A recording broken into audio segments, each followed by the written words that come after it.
Hello, I'm Hi. Jeff Johnston, host of the Living Undeterred podcast. We have Jennifer Tracy today. I've known Jennifer for a while. We've had many in-depth talks. So I'm super excited about what she can bring to the table today in regards to value and helping people live a living undeterred lifestyle.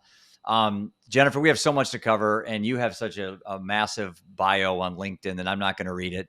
Thank you. Um, Thank you.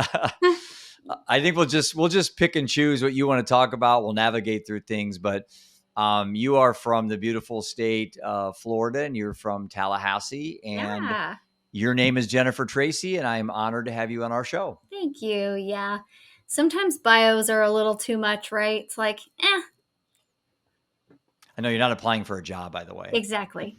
Now, Yeah. excited to be here just to chat with you today. Well, your story, I'm trying to remember. Like most people I meet, I met in like a conversation in a conversation on LinkedIn primarily, and somebody jumps in, makes a comment. I go, "Oh, that's pretty cool." I kind of agree. I click on their profile. Wow, look what you've been through. Ordered your book, which, by the way, that's your book. Woo woo, that's me. Yep, and there's my book. So I ordered your book, and had a chance to talk to you many times, and finally was able to get you on the show. Yeah. But your story, out of all the stories, and I know it's so unfair to compare grief. I mean, it's easy to do, but it's unfair to do because it's unhealthy. But your story is just so amazing from what you've been through. Just, I mean, each chapter is just really, again, wow, I no know. way, you're crazy.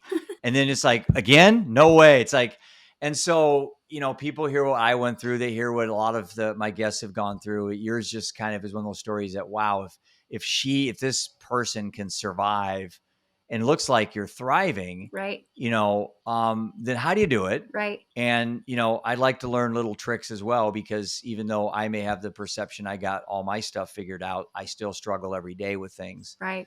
Um, so let's go back and talk about Jennifer Tracy, about, your foundation of your belief structure when you were younger, Yeah. some of the events that happened in your life that really formed and evolved you to where you are today. Yeah. I think, Jeff, that's a great place to kind of start because one of the things I've really discovered about people is like when we go through things, sometimes those things change us Mm-hmm. and we are really affected and impacted by them and we kind of allow those things to shape us.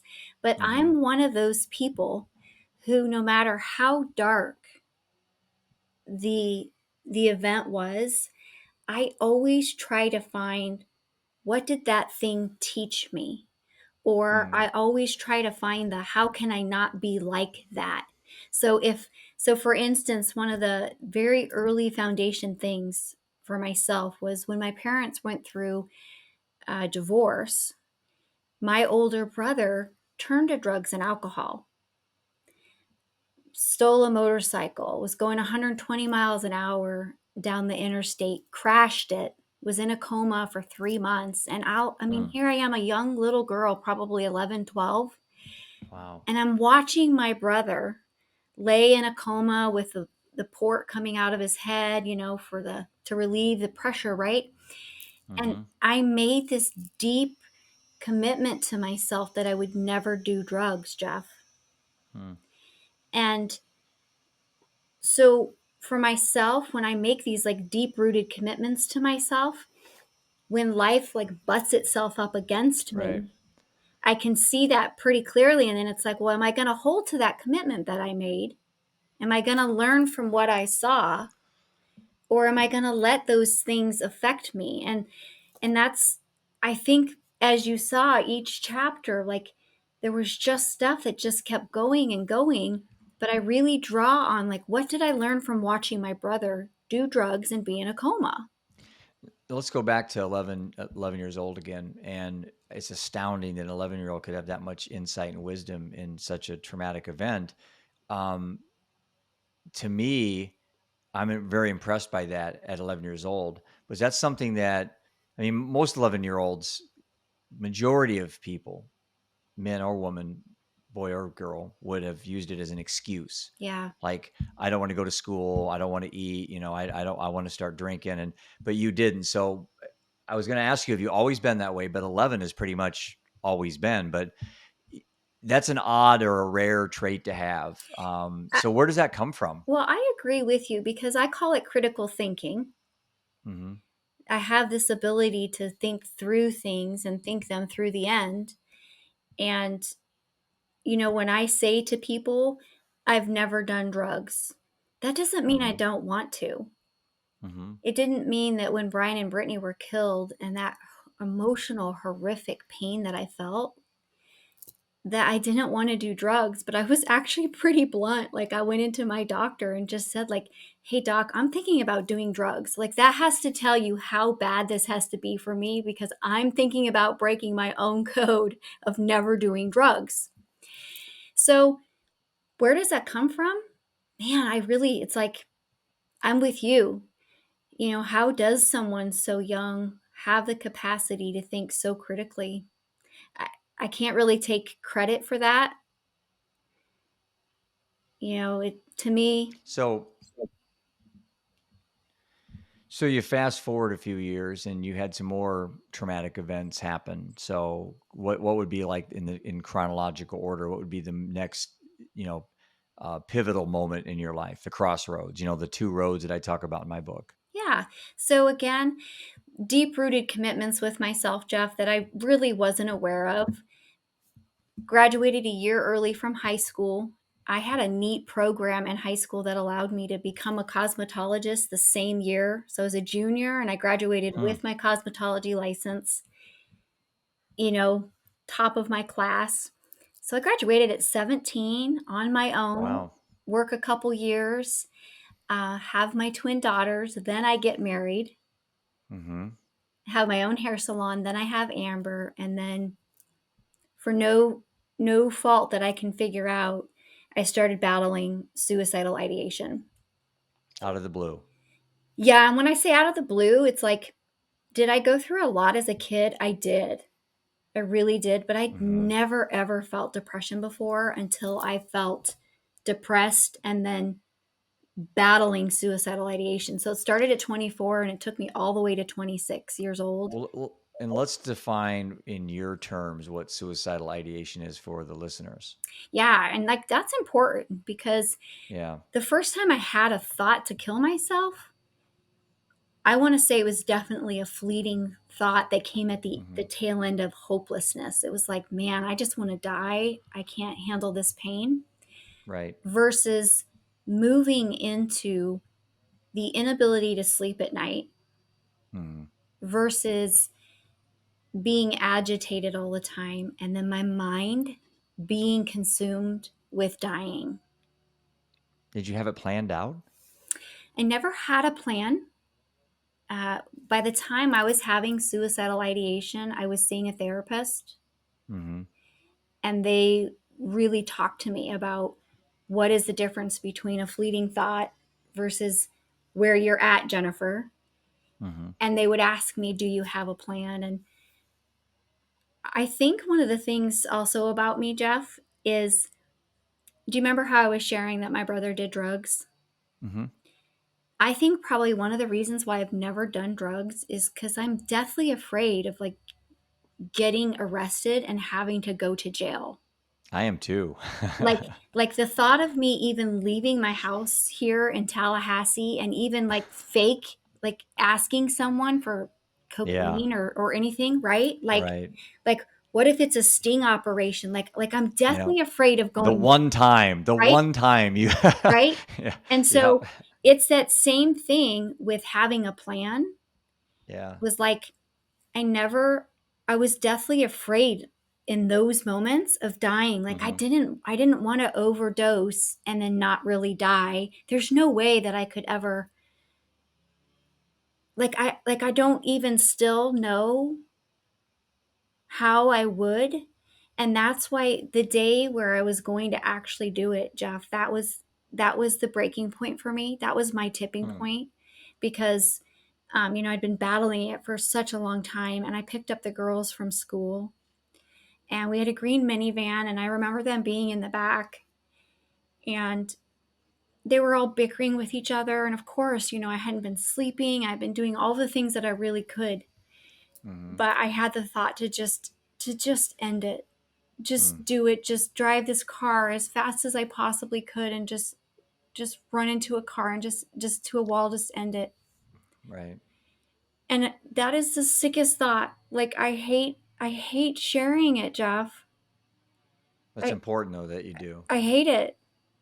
Yeah. But that was the day I walked myself in the psychiatric unit, because it was like I have actually crossed over from this battle to, oh my gosh, my mind is now moved into this element of not only hurting myself, but my children. Mm-hmm. And that goes against the core of who I am, down to the very core of me. And so, in my book, I've got that part where it says, "What is your war?" Mm-hmm. And Yeah. it's so interesting, because when I ask people, like, what is your war? Are you super clear on that? Like, what is your full all out war? Is it written out? Is it on your wall? Because if not, like, Mm. then you don't know. Right. And I know what my war is, and I've always known. But the day that Brian and Brittany were killed, I kind of had to redefine that war. Yeah. So let's talk. You've mentioned that a few times, and listeners and followers probably don't understand what came next. So, at 24 or so, you had these thoughts, and I can echo your sentiment. I've had them as recent as Christmas, which only time in my life. It's terrifying. It's Hmm. absolutely terrifying, Yep. and the fact that I tell people is a little embarrassing, Hmm. but it's also how we get through these how we change the narrative and how we move the needle in the correct direction. But so at 24, um, you seem to then have these thoughts, under control. Hmm. I don't think you ever conquer them, but you have them under control. So what happens next? Yeah. And so, again, you're right. Like, I come out of the psychiatric unit. Um, in the psychiatric unit for myself, and that's why I'm a huge advocate of the first chapter of my book, which is like, we all come to that ledge so differently, okay? Right. I like that part. Right? It's like we all come so differently. And so, inside the psychiatric unit for myself, they drew blood and realized no thyroid, Hmm. no estrogen at all in my body. And I didn't even know that you could check that. Right. And so they put me on some high doses of estrogen, made me wear a patch, thyroid, sleeping medication. So 3 or 4 weeks after that, suicidal ideation was gone, Oh, wow. Okay. gone. And at that point, I spent a good year or two trying to rebuild. Brian and I were struggling, definitely. As you can imagine, this was a lot Mm-hmm. for a married couple to go through. And right smack dab in the middle of all that, Brian and Brittany were killed on a day just like today at 4 o'clock, going to get school supplies. So, wow. I mean, when I first heard that about you, I thought, oh man, this is just an amazing story. Knowing how where you are now and having the hindsight of, the benefit of hindsight, to go back and reverse engineer and look at, getting that call,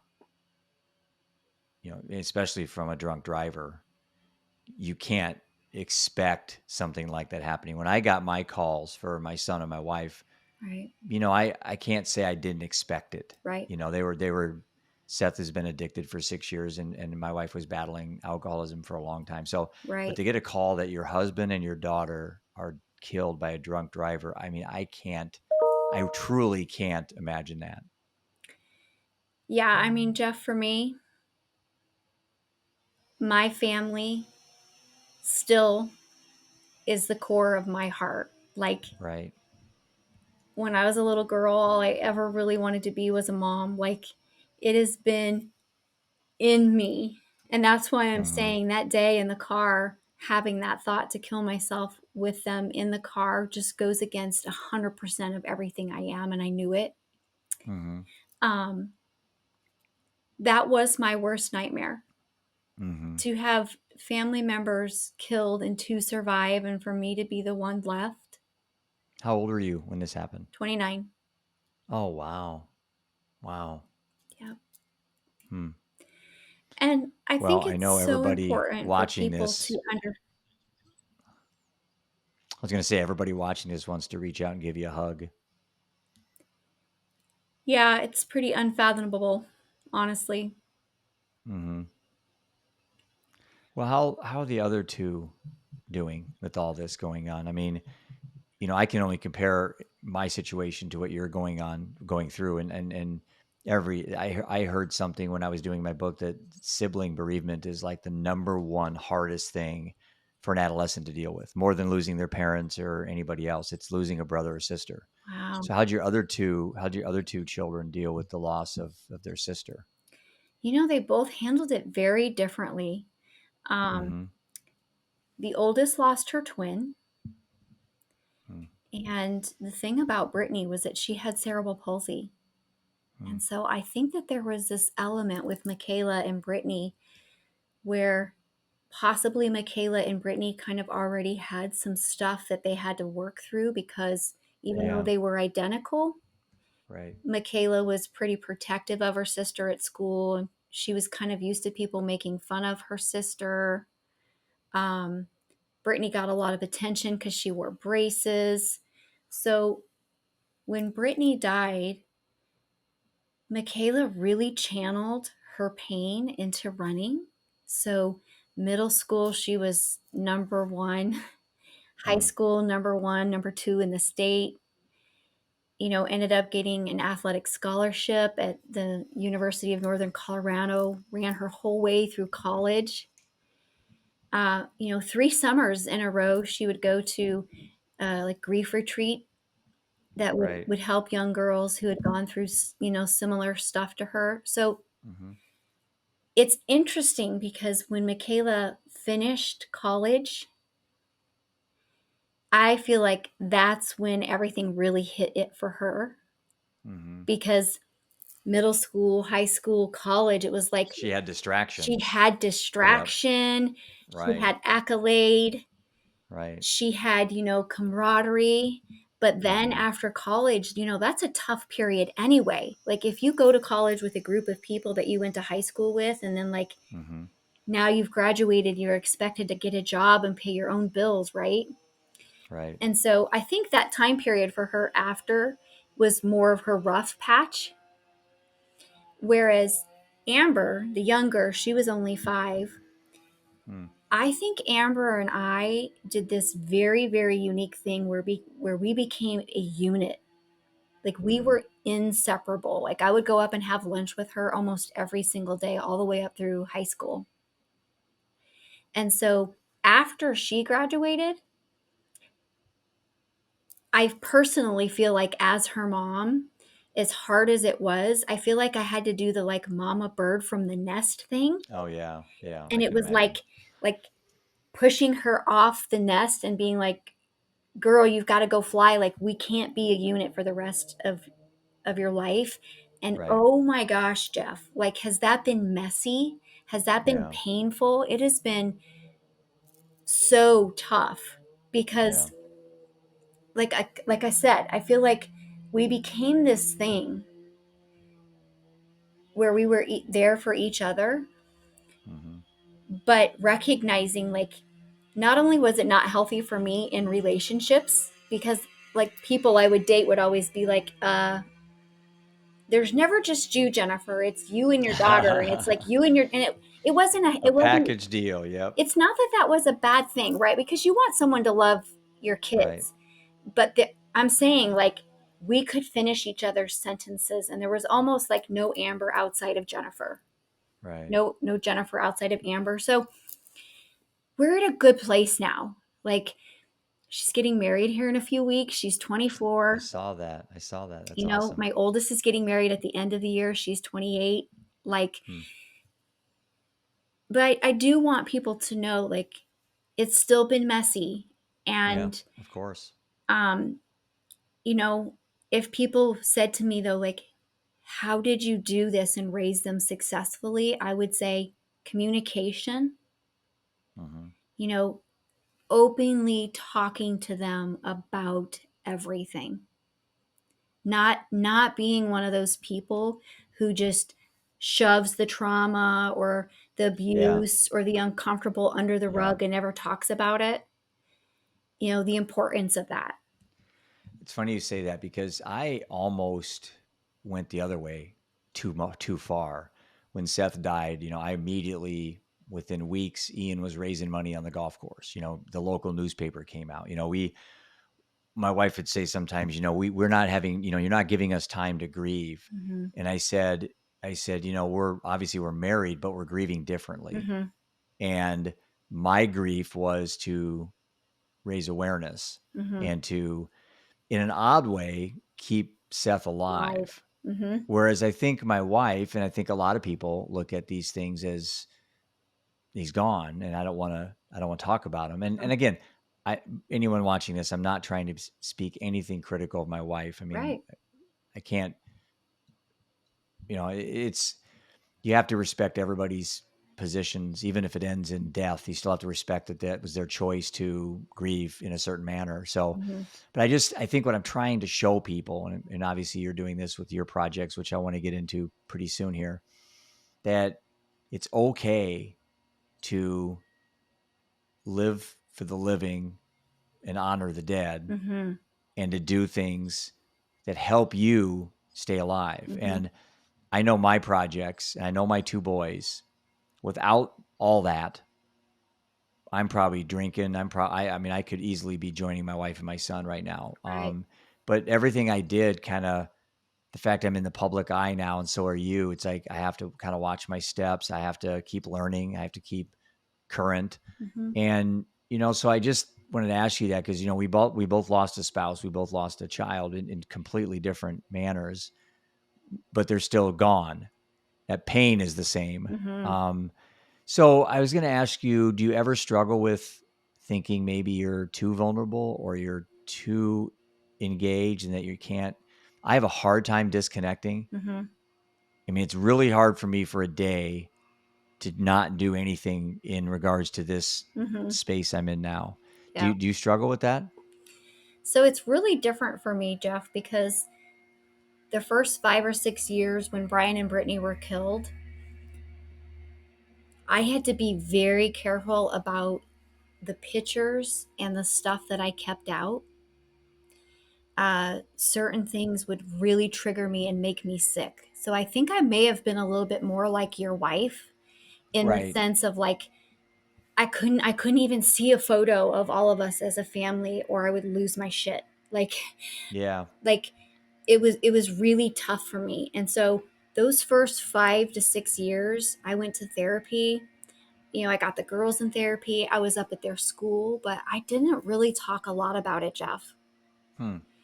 And That's 5 or 6 years, you said, right? yeah, Because and I'm on your sixth right now. So yeah. yep. And so then at the 6th year, I got up and gave a speech to a group of law enforcement, and it was like a recognition breakfast for them. Mm-hmm. And I'll never forget the response that I got from that speech. That changed everything. It changed everything. Yeah. Like there was an exchange of energy that happened in that room Right. that I hadn't experienced before. And so I think where I can relate to you is in telling these stories, in writing my book, in talking with you, um, me showing up the way that I do so boldly every day. There Mm-hmm. is an exchange. There's an exchange of I still get to talk about Brittany all the time. Right. Right. Um, so how do I really balance that now? Um, I think if you asked my youngest daughter, she would say, my mom has a hard time disconnecting from it. Okay. Yeah. Right. Yeah. And I think my most painful thing right now has been I'm empty nested. That's the truth. Yeah. Okay. And so finding a mate, finding a partner who allows me to be so entrenched into the world that I'm in Mm-hmm. has been difficult. It's funny you say that. I have to jump in because there's a female friend that I follow on Facebook, and she was making a comment about dating, and she goes, "I could never date anyone that hadn't lost a child." Mhm. And I'm widowed, and I haven't been on a date, and I've been we were going through a separation, so I'm like 3 years. I've literally been alone with my boys and my two dogs, and I'm okay with that. Right now, I'd Right. be a disaster for someone to date because I'm married to this right now. And Right. so I agree with you. And when Amanda posted that, that was kind of funny because she's like, no one could understand me unless they had been through something that I went through. Yep. So, I mean, as you're starting to rebuild your life, did you think about how unfair it is for a man to meet me? I may be a good catch, but there's some things I have that they have to understand. Did you struggle with that? Oh, definitely. I mean, I think the relationships that I went through, and you kind of read about that in my book, Yeah, was you like, talk about it in the book, and I appreciate your honesty and your openness with that. yeah, I mean, the relationship piece for me has been the hardest piece to figure out on this side of losing Brian and Brittany. Hmm. And um, it's so interesting that you talk about that post that basically says, like, I could never date someone who hadn't lost a kid. So what's neat about Jeremy and writing that final chapter in my book Home is his son was in a car crash and was in a coma. Mm, And he didn't lose his son, right, but he almost did. right, And that has been enough for us to share the depth of that, because I think his right, mind can go to one step, right. being in an ER, Yep, watching his son's head being this big with a port yep. and not knowing if his son was going to survive or not. I think he was one step from, oh my God, He can relate he can relate. My for the my most son's part. Yeah, my son's almost gone. yeah. And so he's really good on that side of it. Like, he hasn't lost a child. Um, Hmm. but the neatest thing is, I kind of, by the time I met him, had set up some things of like, these are deal breakers for me. So when I'm coaching people, Yeah, I tell them to get, I have a piece of paper I give them, but like, you could do this for fun. Okay. But you just, yeah, you just draw 3 circles. And like, in that inside, like, you really have to have 4 or 5 deal breakers, and everyone has them. If you spend some time with yourself, yeah, you'll know what your deal breakers are. Um, so when I moved to Florida, I had to get pretty firm with myself and say, Jennifer, you need to get crystal clear on what your deal breakers are. Like, what does not work for you, and don't even go there yeah. if it doesn't work for you. It's easier to nip it It's early than to just so have much to. easier to nip Yep. it. And don't take this the wrong way, but at our age, Age. we don't have a lot of time to negotiate and figure things out. It's like you don't have to tell me everything on the first Right. date. Right. It's odd for me to say because I haven't been on one. It's like it's even I had a friend of mine a while back, and I'll be very kind of neutral on this because I need to be sensitive, but they wanted me to go out on a date with somebody, Right. double date. And I'm like, they know I'm doing this. And I'm Right. like, Right. I'm no desire. That's fine. I get DoorDash, 6 nights a week. So it's like, sure, I'll get out of my house. Right. So so he goes, I have to laugh because this is just so typical what I expected in like the dating world. So he goes, yeah, she looked at your picture and your stuff on Facebook, and she thought you were nice and stuff. And I said, it's cool. But she has one question she wants to know before she'd go out. And I said, yeah, I'm thinking to myself, what's my, maybe just, I don't know. I'm just thinking some optimistic question, what do I think about the afterlife, or, Right. what do I think about, saving the oceans, something like that. She goes, if he voted for Donald Trump, I don't want to go on a date with him. And I'm like, are you freaking kidding me? That's the first thing that comes to mind. I mean, is that the pool of women out there? They're just angry at men that voted for, and of course, I'm so politically homeless. I Right. couldn't even Right. tell you. I mean, Right. I have no anything in that. Right. And it just, I thought this, okay, now I just pulled back. Okay, I'm not interested. I'm Interested. not going Yeah. to, nope, I'm done. That's it. I'm just going to be widowed and single for the rest of my life. I'm But that's kind the of. first question you have. It asks if someone freaking voted for. Yep. Really? Yeah. And that's the thing that Jeez. I think it makes me really unique, Jeff, is like if someone said to me, like, hey, Jennifer, show me your page that has your 3 circles, right? Yeah. Something that's not on that page, Jeff, is tall, height, color of skin, or hair, Right. Right. or money.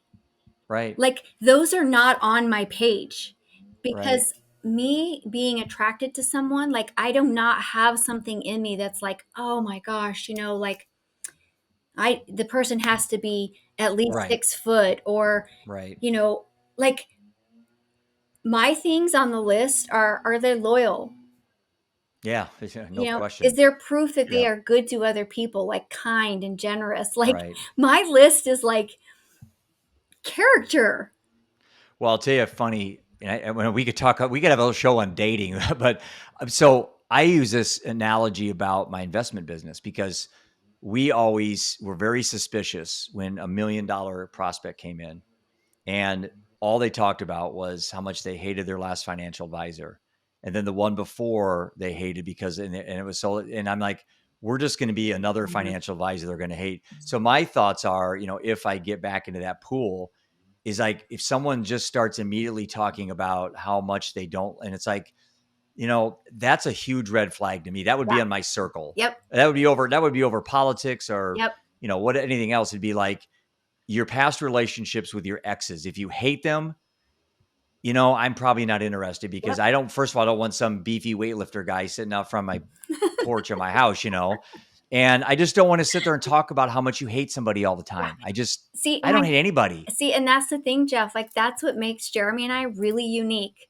Like, um, so his ex-wife, like we talk kindly about her, and his Sure. ex-girlfriend, Yeah. he still, touches base every once in a while and like make Yeah. sure she's doing okay. And like my ex, same thing. Like every once in a while, that person will reach Yeah. out to me, blah, blah, blah. Like that is telltelling right there, I'll tell you, because both Jeremy and I are confident with each other that we're just those outside relationships that we used to have, they don't affect us. And that's why I'm saying to you, I feel really in such a good place because for me to be able to bring up a past person and speak about the whole Hmm. thing, the good, the bad, things that bothered me, whatever, Right. we bring that both into this relationship and we're very open. And I honestly, I couldn't be more thankful that I have him because he's such a Hmm. good sounding, solid Jeremy is for me. Yeah. Um, so I'm thankful that I found that because at our age, Right. you know, it is tough, I think, to find quality. Yeah, it is. I struggle with that with the boys. I mean, when I text them on a Friday night at 9 and I just give them a heart, they say, "You okay, Dad?" I'm like, "Yeah, I mean, I'm down here with my dogs watching TV, and everyone else is out doing things." But then again, I start to creep back into that pity party thing, and I start thinking about that sentence that I use at all the end of my talks. Do things happen to you or do things happen for you? Hmm. And I'm like, here I am. I'm a victim. I'm playing my pity party. I'm on the bitter road. Right. I gotta get over to the better road. And Right. so, it's just kind of that self-care. And so kind of to pull back to the projects that you've just dove yourself into, a lot of that is self-care. A lot of Hmm. it's making sure that, Jennifer's in a good place because you can't help Jeremy, you can't help your daughters, you can't help anybody if you're in a bad place. So Yeah. why don't you talk about the first project that you took on? Yeah. And then if you don't mind kind of hitting some of the ones you're doing and then talk about the stuff you're doing now. Because I think it's amazing. Thank you. So the first thing for me, and just so that like people kind of get my heartbeat, is pretty quickly after Brian and Brittany were killed, I qualified for disability because of the PTSD. I went on to have brain surgery, which only added to it. And so for quite a while, I had, a Yeah. disability check. And Jeff, I'm going to be honest with you. It wasn't a lot of money, but it was enough money that, I paid my rent, I paid my utilities, I Hmm. paid my food, and I could be at the kids' school. Right. But when I started speaking at that 6 year mark and started being asked to speak, and well, do you charge? Right? Like, Hmm. can you come in and be the keynote over here? Right? Right. It really created a problem because when you're on disability, you can't make money. Income. Right. And so, of course, there was a part of me that says, well, I could create a nonprofit. They could pay you in Bitcoin too. So Hey, now they can just pay you in Bitcoin. or Starbucks, I don't know, something, but um Yeah, anything, but so yeah, I mean, I could have tried, like nonprofit, but it's just the reality was I went in and said, I'm going to do a ticket to work program and get off disability and make money. mhm, And when you do this ticket to work program out in Colorado, like they don't help you go through this program unless you can prove that whatever you're selling, whatever you're doing, that there are people who will buy it and that you've had a little bit of experience in it. So right, realistically, like I could have opened a deli right, if I could have proven that up in northern Colorado there was a good need for that. Well, I had already mhm, been speaking for 5 years. hmm, And so it gave me this very confident, like, I know my niches, I know my speeches. right. So transitioning though from free to seeking to get paid and getting paid consistently when it comes to keynote is a Yeah, tough world. And so first yeah. thing I created was a program. It was a program, it was 3 hours, and it came with a workbook that I created. It was called Call for Did you Backup. have any help with? Did you have any help with this, or did you do it on your own? I just did it. So the 3 hour program, how much of that is actually you speaking, and how much of it's the notebook or the textbook? So it was a 3 hour program for first responders. Okay. And I would come in and speak to, you know, if it was firefighter, it was A, B, and C shift. If it was a police officer, it's still 3 hours, depending on how large, they had. So that was first program. And what's so neat, Kay, is like second program, Stereo to Move. It's a 1 hour in a high school, community corrections, community center, another workbook. Hmm. Okay. So I've got those two things. And then boom, here's what happens. This is like me just finally like, okay, I've been speaking, I've been doing all of this stuff. And every single time I share this story, Jeff, I would say, I've had to fight really long and hard to be this woman standing here in front of you. I've had to fight through depression, anxiety, PTSD, even thoughts of Hmm. suicide. Hmm. Almost always, Jeff, people were always like, oh, rightly so.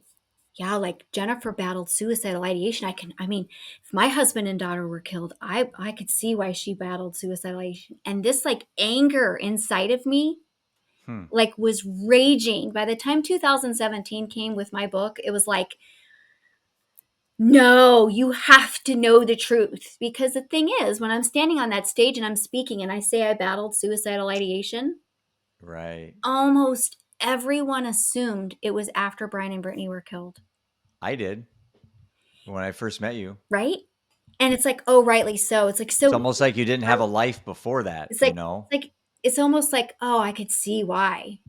Yeah. And for me, can you imagine Yeah, I battling can it, easily. like Yep. battling it, having the courage to go in the psychiatric unit, having that being used against you, Hmm. fighting Yeah. through all of those things to be on a stage to speak and people being almost dismissive and like say, oh, I could see why you were suicidal. So It's my first it's book, my yeah. first book was really like taking my power back. Hmm. It was absolutely like, no, I've created these programs and I speak, but like, this is, you need to know this. And it was a turning point for me because a lot of people wanted me to speak about drunk driving. And I was like, mm-mm. No, yeah, I could see I that. was like, no, no, there's, Can I jump in real yeah. quick because I have to just jump in because I'll forget, but that makes me think about my initial idea was to do an opioid awareness tour. Hmm. And for the same reasons why you didn't want to spend all your time on drunk driving, I didn't want to chase the drug cartels and big pharma. It's like that just I didn't think I could honor Seth the best way, and you probably thinking the same thing. You know, there's organizations already going in the drunk driving angle. So Yep. I think if I read you correctly, you took more of the how do you respond from grief angle, and that's exactly what I did as well. It's I call it the demand side. Yep. We're focused on processing grief, processing data. We're not focusing on the supply side. Like, you're not Yep. going after alcohol companies. You're not Yep. going after the drug driving laws. I 100% did the same thing that you're doing. Yeah. The And same thing. I had to fight in the trench to get that. Yeah, because Because the easy thing's to go after where the anger's coming from, and that's yeah, the alcohol companies, that's the any of that. bar, Any Yeah. of that. I mean, I could have so easily started anything and be like known for like one of our nation's, Yeah. speakers on preventing DUI and blah blah blah. But my pain came from knowing that a lot of people who drink and drive, a lot of people who are alcoholics are people who are human who are really struggling. Mhm. And so, yeah, I had to pull real far back from that and say, no, I really want to be a part of the solution. I want to really be a part of like, why does someone drink and drive? So you did something no one does. No one does. And I've followed many, many stories, many, many stories. You forgave the drunk driver. And I just stand, it makes the hair on my arm stand up when I tell you that. It's like, that is absolutely, and you're going to hate the word heroic, but that is the most humble, I would say. Um, to take that vengeance and that hatred and that, we live for an eye society. You took my husband and my daughter, I'm taking your life, Mm. and you didn't go down that road, and I don't know if that's something I could have done. I just, and I absolutely admire your strength, your wisdom, um, just every word I could possibly think of. Your patience, your compassion, not empathy and compassion, not sympathy and pity towards this man, Right. because you had empathy and compassion, Yeah. and that's something we can build on. You don't build on sympathy and pity, but talk a little bit about why you did that, maybe what's come of it, and what did you learn from forgiving the person that this horrific day, Yeah. occurred from. Well, I mean, I touch on it a little bit in my book, but I mean, I came from a set of faith based beliefs, which Mm-hmm. was like, Jesus said to me, we should forgive. Mm-hmm. And it was something that I kind of knew. It was like a lot of people like know it, like here. Mm-hmm. But when it comes down to the moment of like, well, what does that tangibly look like? Now it's a test. Now it was like, am I going to put this into practice? Right. But I do share with people, and I think this is so important. And I'm sure you've seen me when I post this. Is Oh like yeah, I see it. when it comes to forgiving him, he accepted his 24-year sentence. He accepted a guilty plea. Yeah. He was remorseful in the courtroom. He asked if he could turn and address me because they're not allowed to do that. Like they can't just turn and look at me and ask for forgiveness. Like you can't Wow. do that in a courtroom. And so he asked, and I said yes, and he asked for forgiveness, and I gave it to Mm, him. Okay. it's amazing. And I think that what I want people to hear, and I've had people like say to me, well, like, would you feel the same way if someone had come in? And I'm sorry for this to be so blunt, Jeff, but if someone had come in and raped your daughter and they were out scot free, like they didn't pay any time, Mm-hmm. would you have forgiven in that same route? And the answer is no. Hmm. Okay. If someone came into my house and on purpose raped my daughter, and then when I'm in court with them, they've got their arms crossed Right. and they're not remorseful for what they did, or they're like Yeah. looking at the judge and they're saying, oh, it's not that bad, can we get that from a Right. 7-year down to a 1? Yeah. Right.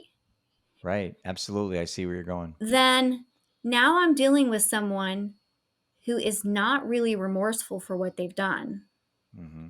And would I still personally forgive that person? Yes. Does that mean that I would have fought for that person to be free? And I think, like, Right. right, like Yeah. that, I understand. right, that's the part where when I found out that the man who did this had been on a wait list for 5 years in a judicial system for therapy, Wow. That's just, I yeah. was furious. And I so I went bet. in and advocated for him, and people were like, what? And that just comes back to that set of beliefs, Jeff, which is like, it's the most universal code we all know, which is like, do unto others as you would want to be have done to you. And it can't Right. get any more broad than that. But it's like, if that was me in prison and I had made that choice to drive drunk and I killed someone, Mm-hmm. you can damn well be sure that I wish someone would come into a system and advocate for me, that I could have Mm-hmm. therapy. Like, Right. right? I mean, it doesn't get any more broad than that, of like, I did to him what I would want done to me. And I shared a post yesterday. I'm sure you saw it. It Mm-hmm. basically Yeah. just said, the day my husband and daughter were killed, I stepped into an arena, one I never thought that I would survive. Mm-hmm. And the truth is, like, a part of this soft, beautiful Jennifer died, Jeff. Mm-hmm. And I moved into a logical, compartmentalizing, step up, warrior, wrap things up, move forward kind of mode. Yeah. And so I think I relate more to where you are now. Yeah. And I'm not trying to be stereotypical, but I am. But, Mm-hmm. Sure. men are more like that typically, and women Mm-hmm. are more emotional and struggle to compartmentalize or whatever. And that day I just became both. And, I have a letter from Amber, Mm-hmm. and I keep it next to my bed. And we didn't have a lot of money one Christmas, and she wrote me the sweetest letter, and it just said, Mom, thank you for loving me and teaching me how to love myself. Mm-hmm. Thank you for being both my mom and my dad. And what that means is, like, I had to learn how, if she was dating someone, or like, I had to try to embody Jeff, like, if their dad was still here, like, how would he react? And so, Right. when she would bring a boy over, I would say, as Amber's mom, blah blah blah blah blah, but as Amber's dad, if you hurt my daughter, like, I have a shotgun. Like, Right. right? It was like, Yeah. it's just the truth. And Right. that's actually really similar when it comes to struggling with addiction and grief and PTSD. Is you and I have to learn how to embody both of them Mm-hmm. powerfully. It's not one or the other. It's not all put together Jeff who's out there fiercely doing all this and you're all that. It's not the Jeff who's broken down crying privately, who wonders if he can continue going on. It isn't both. Like, it's not one or the other. It's Mm-hmm. both. Mm-hmm. And learning how to honor both sides of those yourself publicly, to me, is the most positive way to move forward, because what we have is a society who wants to just see the rah rah for Jeff. Yeah, and I think, and you're so accurate how you describe that. I think another dynamic here that's kind of interesting for me is this need to get affirmation. And I got in a couple Facebook groups, and I'm still in them, except I got out of one just the other day. I got kind of lured into them because, and they're primarily moms, Mm-hmm. mostly moms that are very passionate with a lot of the dads. Just, the dads that are in this side of the fence are very, amazing, but most of them are just in denial probably, or Right. whatever. But it seems like most of these groups, there are 7 out of 10 are women.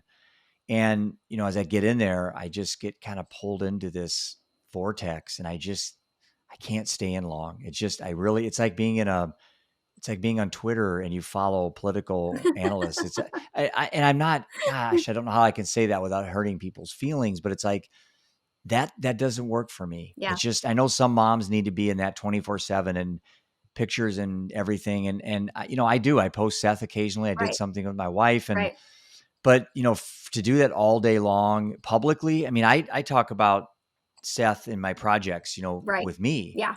but I just, at some point, for me, I see the utility why there's an allure to that. I certainly get that, Mm-hmm. but there's got to be kind of a give and take here, where in trying to help others so much that we don't pull ourselves down. And so self-care is so important. And one thing in your book was probably, I think you and Ann Moss Rogers have like two of the best books I read. Oh, Ann thank Moss's you. son took his own life. I haven't read her book. She's awesome. You know her on social media, right? Just barely. Like, I see her, like, supporting And your stuff, but I haven't and really had a Leslie chance. Warwick too. Leslie Warwick's awesome too. Yep. She's out in Indiana. She's actually she's got one of our best stops on my tour is Oh, Leslie's, I and can't. Ann Moss is going to be one of our advocates in Richmond. But anyway, your book and her book were so good because mine isn't really a journal. Mine's more of a memoir. Mine's like you sit down, you can read it. It's a tough read. You can, but yours are like how to, you have really good, your thing about the engine light, the check engine light out of your whole book. And when you put that in there, you probably didn't think that'd be the one thing that someone would remember. But that's like the one thing that I think of when I'm driving around and I see my check engine light kick on or something goes on in my life. And I'm like, there's Jennifer's check engine light metaphor. Do you mind talking about that a little bit? Because that seemed to be something in your book I just can't let go of, which is so funny because I doubt that you thought it would have that big an impact on people. But It actually is one of my, like, greatest teachings, and so I am really. did you invent that? I did. I like it. So tell everybody what it is. Yeah. What's the check engine light mean? The whole check engine light, just I had an aha moment, like, a long time ago of, like, when I was going into the psychiatric unit, right? Like, my check engine light was on, Yeah. okay? Yep. Like, all cylinders firing, right? Yep. And I did what we tell everyone to do, which is like, okay, you're broken down. It's firing off. Your check engine's on, right? And so I go in, I Right. took my car in, and yet what happened to me was I was penalized. I was labeled when I came out. Like, my kids were, people would make fun of them because their mom had been in a psychiatric unit, right? And so Yeah. I had this epiphany of like, if you and I were driving together in the car today, those lights are indicators of something that's just happening. And would you feel fear or shame Right. if your check tire pressure came on? You'd just say, Of course not. you'd say, hey, Jen, Yeah. hold on, right? You'd pull off, Right. you'd There's a pull off, problem. you'd Yep. check the tire real quick, right? And then Yep. if you got back in and you kept driving, and then it said check gas or check oil, you'd say, okay. You like, without fear or shame, like, you wouldn't be embarrassed. You wouldn't look at me and Mm-hmm. be like, oh, Jennifer's going to think I'm an awful person if I check my oil right now. Right. Right. And so you get out and you just check it. But then the whole point is like, what happens with people who are resilient is we keep driving when those lights are on. And then sadly, our car breaks down on the side of the road. Check engine lights on, spark plugs are off. Mm-hmm. And what we're trying to convince people to do in society is to, like, find the courage to take their car in, right? Right. And we keep saying in society, like, oh, you're not a burden. You're not a burden. It's like, try telling someone who's letting their child down every single day because they're struggling with addiction that they're not a burden. Mm-hmm. Mm-hmm. They actually, like, are letting their children down.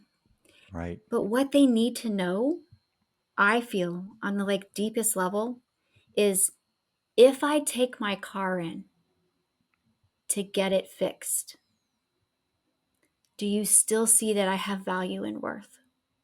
Mm-hmm. Will you still be here while I go do that? Mm-hmm. And, like, see that as a act of courageousness, bravery, right? Mm-hmm. Instead of shame. Yeah, and boy, I tell you, really got me thinking about all the times with Seth and how, even as a parent, I labeled him because I was so mad at him, and I look back now and he was just a lost boy I, at the time, as there's no textbook, Right. you don't pick up a book and say, your son's been arrested for breaking in and entering, getting money for drugs. What's the first thing you do? It's just, there's no textbook for any of this stuff, and you just make up stuff as you go. And when you were talking about these things, I was thinking about Seth and not regretting missed opportunities that I had, because if I want to do that, I could talked to you for years. Yeah. I mean, I'm culpable as we all are. Right. But there's life lessons in all this stuff. There's ways that you said to learn, and I like the word evolution. I think we Hmm. evolve. To me, that's like my favorite word in this whole journey I'm on is my daily evolution. Hmm. I don't even like change. I don't like struggle. It's just evolution. It's Yeah. just the process of aging and learning and keep growing. But so what's next on? I know you've got some like very recent things you've announced and things. So why don't in the next few minutes maybe summarize some of the most recent projects and then certainly how people can reach you. Yeah. So for me, the most exciting thing, I think, you kind of asked me like, how did I get here? And I shared a little bit with you about programs, book, Mm-hmm. speaking all the time, books. And I think like I can see the 3 ring binders, Jeff, of all of the programs that I've run and had people fill out an exit survey. Mm-hmm. And so my master guide to mental wellness is me really packaging my greatest insights and pairing it with actionable steps inside there so that someone will Right. purchase it. It's so affordable. And it's me trying to duplicate myself in the best fashion I can, not only as someone who's been there, someone that's Mm-hmm. going to try to help you figure out what's going on for you, where you can check those check engine lights without fear or shame. Right. But I don't just leave you there with the like, here's some things to think about. There's, steps in there to take. Mm-hmm. So my master guide is really where I'm headed. Um, but I've got an app out and I'll tell you more about that later because I'm waiting Yeah. for it to like be official in the app store. Okay. Um, Awesome. It's exciting. that is exciting. And I've got one other project that I am stinking excited about, and I can't tell you about it here, but when it's done, I hope that you're just like, oh my gosh, Jennifer, that is ingenious. Because to me, I'm like, because Jeff, what I want is to take what you said in that was in my book, right? Mm-hmm. And I want to find ways to get that as far as I can get it. Mm-hmm. And so I'm having to really step out of my own comfort zone and be like, I need to get this in audio, Right. right? I need to get this way. I need to get this on Yep. podcast, right? Like Yep. I'm having to get out of my own way. And so to me, there's no going forward without each other. That's exactly how I feel is together we can do so much more. And so I'm excited. I was excited to spend this hour with you today and just we like you said, there's no comparing grief. There's no comparing like, oh my gosh, her story is so much more, Right. whatever, right? Like it's not the point. Together, one of the things I like to say is if we can get really clear on what our strengths are and we can each come to the table with the strength, Mm-hmm. think of how powerful that would be. Oh, I know. And that's the beauty of kind of what's happening. COVID was such a horrible event for so many people, but Hmm. for me, it was perfect timing in my life because it forced me to sit down here in my studio and work on projects. And I couldn't leave the house, and so a lot of what has been born came out of the chaos of COVID, Hmm. and even just the idea of doing a podcast. I never even watched podcasts before COVID. Yeah. I was just too busy. But so, what's the easiest way people can reach you and purchase what you have available, or follow you? What are some of the easiest ways for people to do that? I'll have Yeah. all your contacts on my post. I serve really 2 different niches. First responder, veteran world, it's redefineyourmission.com. That's where the Mm-hmm. master guide is. And that one is packaged to go far and wide. My book is From the Deepest Darkness to the Light of Hope, and I've got 2 editions of that. I've got the regular one, and then there's a Patriot edition. Mm-hmm. But if you want what I call a scrapbook, which is like what's Jennifer been up to the last 12 years, go to Jennifer Tracy Inspire, and that's got all the speaking, all the stuff, my story, my book. I mean, it's all on there. And it's funny sometimes people will like check out the whole website, and then they send me a message, and they're like, "Oh my gosh." So I call it scrapbook because it is. But, I hope it's a testimony again. I get a lot of people who just say, "Thank you for the way you show up so boldly every day. You give me hope. You teach me things. You inspire me to not give up." And um, I think, like you said, I'm going to probably end this with this, Jeff, is that Mhm, you and I are both on somewhat of a platform. mhm, And what I feel like happens a lot for people who are in this platform, and I consider you someone that I'm really keeping an eye out on, mhm. okay, Yeah, is sure. that is that you have the passion and the purpose, but sometimes people who are up on these platforms don't truly know how to take care of themselves, and then sadly, Mhm. they crash, or we Yeah, see them actually taking their lives, and right, people are like, "What?" Right? Like, right. here's this person who is so in this, right? Mhm, And the truth of it is that it's lonely at the top. mhm. Finding someone that you can trust with your deepest, darkest pains, it is tough at the top.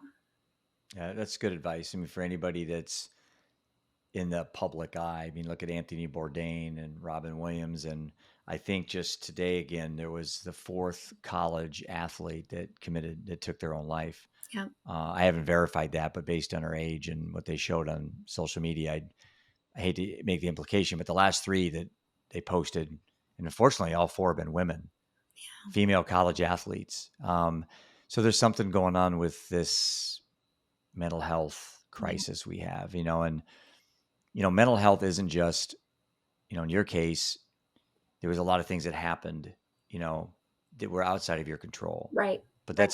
that still is mental health to me. It's like if you got cancer, that affects your mental health. I mean, Right. even though you didn't make the cancer Right. yourself, it still affects.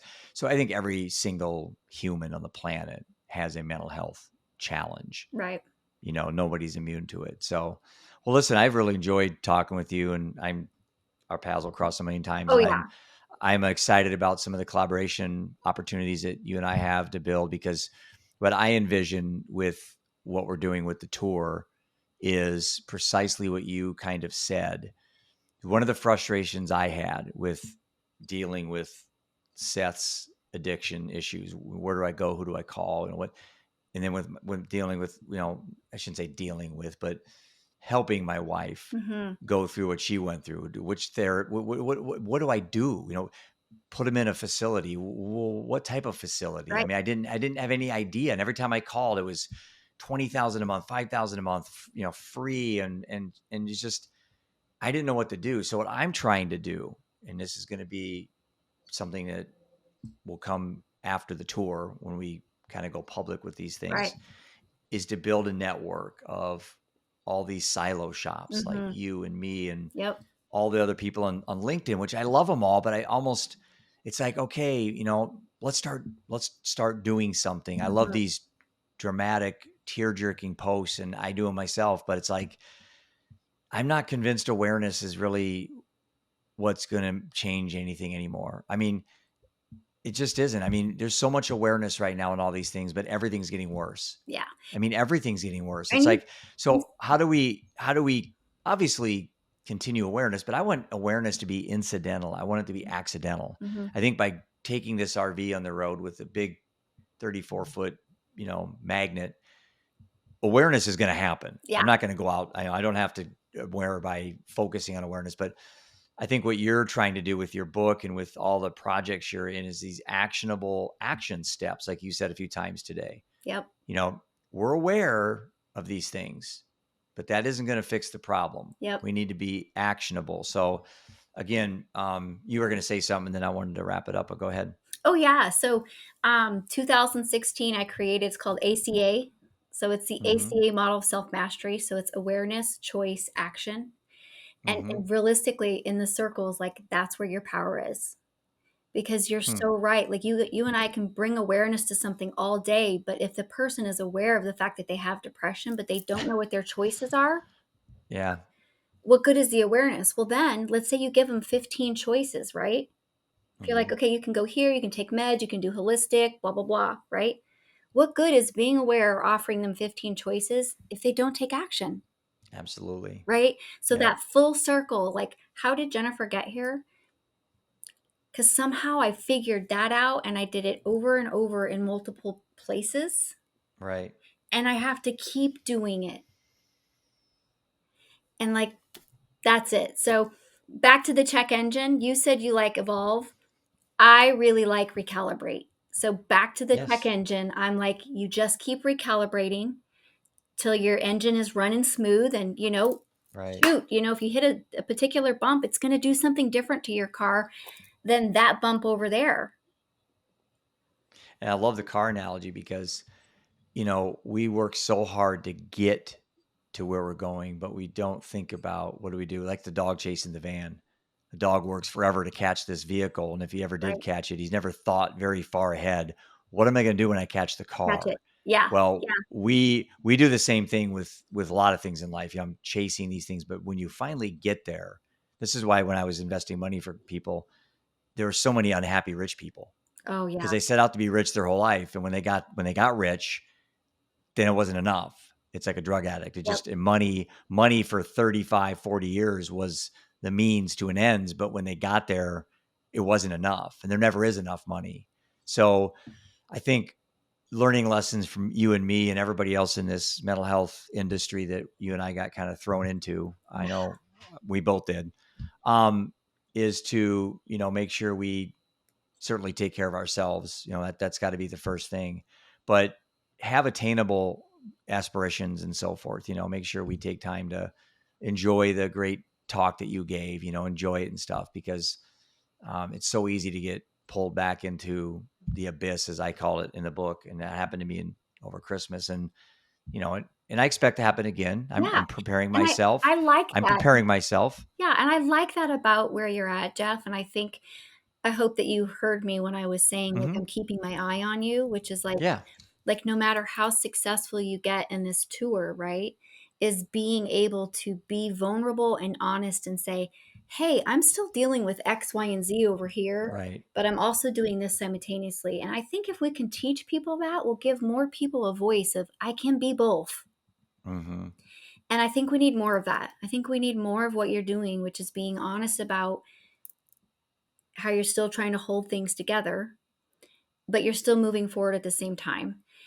And hopefully your body and mental part can also heal too, because you're Well, it's easy to be honest because that doesn't take any work. yeah. There's risks with being honest, Yes. but if you lie, then you first of all you got to remember your lies. And I have attention deficit, so I'm a horrible liar. I mean, I could tell you so many times. Well, we won't get off on that, but yeah, I couldn't lie because I couldn't remember my Yeah, lies. yeah. So it's easy for me to tell the truth. I don't have to have a good memory. But yeah, there's just so much packaged here, and we could talk. And I'll Oh, have to yeah. get you back on again because I have other questions I never Oh, got yeah. to tonight. So Yeah. I'll have to get you back on the show. But it's been great to follow you and to watch your progress. And I see a lot of the living undeterred mindset and what you're doing and some other people. There's certainly some opportunities for us to work together on a large scale to help more and more people, and to fill a void Mhm. that's not being filled. I mean, I had a reporter ask me the other day, I don't know if I told you this, but they said, so Jeff, what problem are you trying to solve? Mhm. What is the tour? What are you trying to do? Mhm. And I don't know if you um, feel the same way, but I think these are trap questions. Mhm. I don't like them. I, Mhm. I think there's not a way to answer them, Right. and you can't answer them succinctly in short amount of time. It's a Right. long-winded Right. answer. That's like when I told you someone says, "Can I pick your brain about anxiety Yeah, and it's depression?" It's like, "No, read my book. I'm sorry. Like you can't right. pick a brain on anxiety and depression." So this person asked me, Jeff, what problem are you trying to solve? Right. What are you trying to do on the tour? And I used to just fall for this, like, Right. hook, line, and sinker. Right. So now I've got it now. Here's my standard answer Mhm. that I'm going to say for every reporter on the tour. So So you ask me any question about the tour objectives, Right. whatever you're trying to do. Here's Right. my answer. If what we were doing was working, I wouldn't be doing the tour. Oh, I love that, Jeff. That's it. I don't have to answer any other questions. So you ask me, Jeff, how are you going to change the narrative? Yep. Jeff, why are you doing the tour? What problem are you trying to solve? Yep. If what we were doing was working, I wouldn't be doing the tour. Love That's it. why I'm here. I'm not here to tell you what to do. I don't have answers for you. Yeah. Yeah. But I just, it hit me all of a sudden. I'm thinking, how do I answer that without answering it? And how do I put it back in their face for asking me such a dumb question? Yep. You know, I mean, asking it the wrong way. No, it's not a dumb question. But what problem am I trying to solve? Come on, how do I answer that? Exactly. That's an unanswerable question. Right. You know? And I think with my master guide, if you asked me specifically, is the problem I'm trying to solve is I'm offering a solution that's in a safe, confidential place. So someone who's struggling at work can get a whole bunch of resources for $75. Mm-hmm. That would be years worth of coaching, and they're not at risk of losing their job. So see, it's safe and confidential. Like that's the problem that my guide solves, right? And the only way to, and I'm like you, if I don't have a way to stop the answer, I'll just keep going. And then it turns into a long-winded answer. So for me, I talked to Molly. I go, I got to come up with one sentence. Love it. One sentence. Yeah. If what we were doing was working, we wouldn't be doing the tour. Right. And so, you know, that I think goes for you. If someone says, well, Jennifer, what's your overall objective with your guide? Yeah.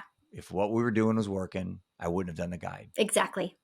And again, I love it because like my guide is not the end all be all, Jeff, right? Like I still need the other. Nothing is. Right. Yeah. I still need the other pieces that you're going to bring along for this with your tour. Mm-hmm. Like it just solves one unique problem. I know it does. Well, like I said, you and I got to talk quite a bit about how this is going to work. But yeah. So right now, I think you set the record for the longest podcast of the year. So that doesn't shock me. I think an hour 8 was my longest. So, and I actually have another one I have to tape in 40 minutes. So. All right. Well, but I'm gonna very much appreciate you being on the show, and I'll get you back on. And I know a lot of people are going to want to follow you, and I highly recommend people together. Get your book. Yeah, we're in this together. I've got your book here. It's special to me. Yeah, all these books are. The problem with it, you're running into the same thing. I'm meeting so many champions. Yeah. I'm meeting so many great people. I can't read all their books. Yeah, and I'm with you on that. But we just, again, we met, those of us who did meet, like you said, we've met for a purpose, and now we just have to keep moving forward together. Well, great show. Thank you very much. Yeah, you bet. And keep living undeterred. Okay, Jennifer? You too. Always here for you, rooting for you.